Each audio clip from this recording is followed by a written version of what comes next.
ከእናንተ ግን ማንም ጥበብ ቢጎለው ሳይነቅፍ በልግስና ለሁሉ የሚሰጠውን እግዚአብሔርን ይለምን፣ ለእርሱም ይሰጠዋል። ነገር ግን በምንም ሳይጠራጠር በእምነት ይለምን። የሚጠራጠር ሰው በነፋስ የተገፋና የተነቃነቀ የባህርን ማዕበል ይመስላልና። ሁለት ሐሳብ ላለው በመንገዱም ሁሉ ለሚወላውል ለዚያ ሰው ከጌታ ዘንድ አንዳች እንዲያገኝ አይምሰለው። የተዋረደው ወንድም ግን በከፍታው ባለጠጋም በውርደቱ ይመካ። እንደ ሳር አበባ ያልፋል፣ ፀሐይ ከትኩሳት ጋር ይወጣል፣ ሳርም ይጠወልጋልና አበባውም ይረግፋልና የመልኩም ውበት ይጠፋልና።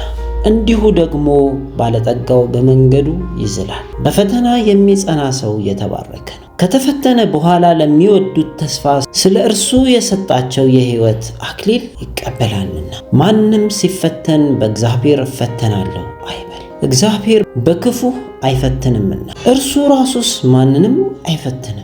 ነገር ግን እያንዳንዱ በራሱ ምኞት ሲሳብና ሲታለል ይፈተናል። ከዚህ በኋላ ምኞት ጸንሳ ኃጢአትን ትወልዳለች፣ ኃጢአትም ካደገች በኋላ ሞትን ትወልዳለች። የያዕቆብ መልእክት ምዕራፍ 1 ከ5 እስከ 15። መልካም ቀን። ተባረኩ። ቻው።